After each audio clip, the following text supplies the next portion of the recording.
The greatest thing we got out of The Mandalorian Season 2 is mostly the tiny details that went unnoticed throughout the series because we were so invested in the main story that even weeks after its finale, we still have to uncover a lot of secrets and tidbits that were laying around in that series. More specifically, today we're going to talk about Boba Fett and his new repainted, cleaned up armor. Many thought that it was just another paint job that Boba Fett did and made it look pristine and cool looking. The difference is, however, the contrast and the symbolism that actually lies in and around that armor suit. Throughout most of my videos, I talked about Boba Fett's new armor and why it has still a dent in it. The symbolism behind that, the lessons that he had learned throughout the years, the mistakes that he had made. One cannot be great without remembering his mistakes.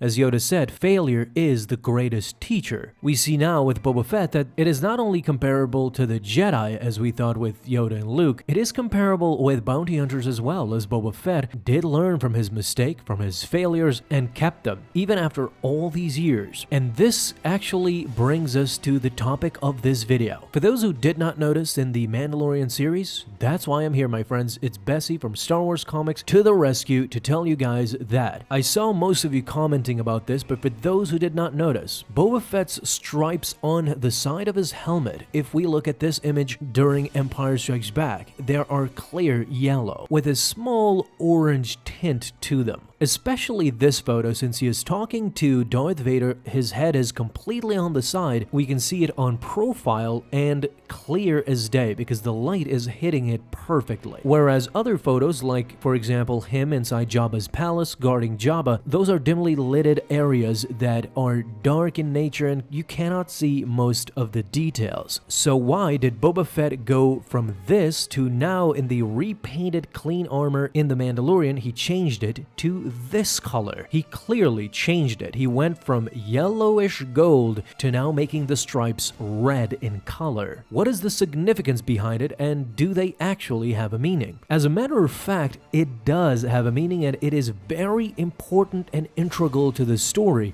These are little tiny secrets that were left by Dave Filoni and Jon Favreau as kind of like breadcrumbs for us fans to follow and to realize what Boba Fett's purpose is after Season 2 and now with the Book of Boba Fett. Let's start with traditional Mandalorian armor. As we all know, traditionally, most of the Mandalorian armor was made by the indestructible Mandalorian iron called Beskar. However, in a quick flash, that metal became rare and expensive, almost impossible to find. In Legends, there were, however, some Mandalorians, such as for example Jango and Boba Fett, who are the most famous, that opted for less durable materials instead, such as Durasteel or Duraplast. And again, this is Legends, and what we know from canon, The Mandalorian kind of retconned that by making Boba Fett's armor Beskar as well. Although I have some speculations about the helmet that might tell us differently, but I'll leave that for another video. You see, the Beskar went extinct because the Galactic Empire mined much of the Beskar off of the surface of Mandalore, so for a time it was nearly impossible to get that metal. However, Legends offers us a vast explanation and a more in-depth, detailed timeline. You see, after the Empire and everything that went down in Legends, the Yuuzhan Vong, which most of you are familiar with, blasted craters deep inside Mandalore that were later found to have opened up several new Beskar mines. Will they follow the same line in canon as well? Maybe not with the Yuuzhan Vong, but in Season 3 and 4 of The Mandalorian, hopefully we will get to discover more Beskar mines in the future. You see, the name for the armor in Mandalorian, Beskar Gam, meant iron skin, or iron carapace for Mandalorian members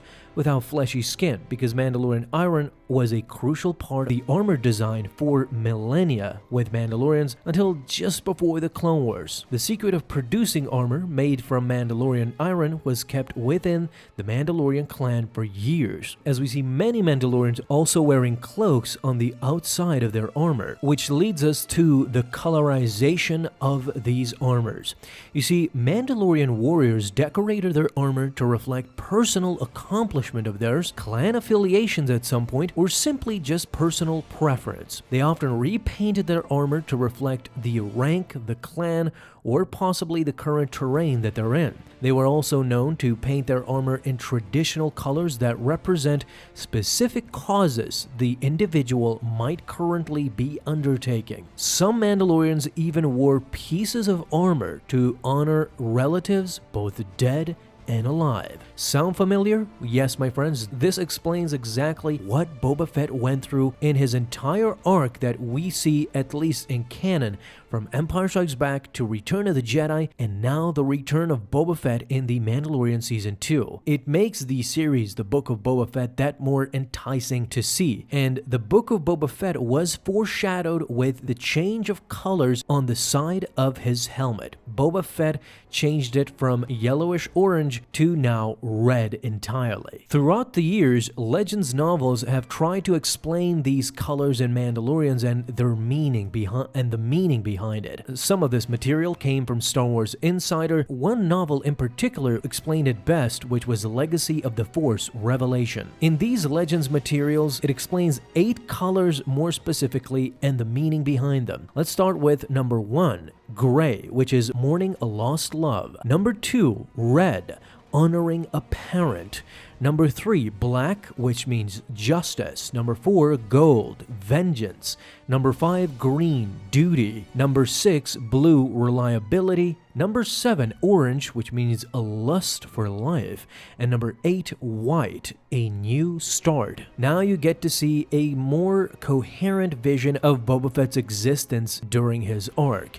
You can clearly see that if we choose either gold or orange for his past stripes color on his helmet, they both symbolize something that Boba Fett is no longer a part of. If we look at this image again, and let's say it is, for example, gold, Legends lore tells us that a Mandalorian who wore gold stripes was opting for vengeance. Is this in line with Boba Fett's character? Of course, vengeance against the Jedi perhaps, and especially Mace Windu, who killed his father, something that Boba Fett never really got over it and forgot. If we opt for a lesser threatening message to those stripes, which is, let's say, the color orange, that means a lust for life, which again leaves Boba Fett to be kind of a scoundrel as he was portrayed in the original trilogy. He looked out for himself, he had allegiance to no one, and he was a bounty hunter for the Empire and Jabba the Hutt. If that does not scream lust for life, getting as much credits as possible for himself,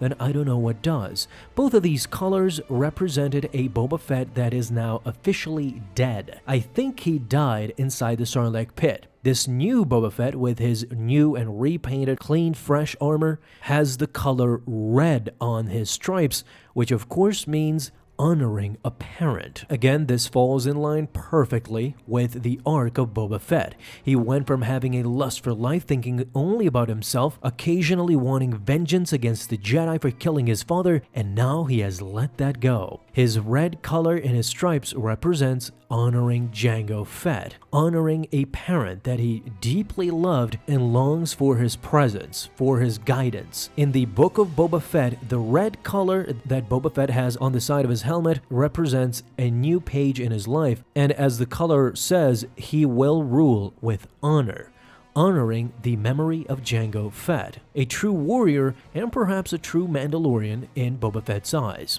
What a crazy small detail that actually explains a lot, guys. And if you weren't excited for the Book of Boba Fett before, imagine knowing this tidbit going into the series now a year later. So this shows us that the Book of Boba Fett will be a legendary series, one of the best to come out in years. I can't wait for it. Guys, leave all your thoughts down below in the comments. Thank you guys so much for watching this video, and if you enjoyed, leave a thumbs up down below, subscribe for dailies. Now you can have an awesome day, Star Wars fans. I'll see you in the next video, and may the Force be with you. Until then.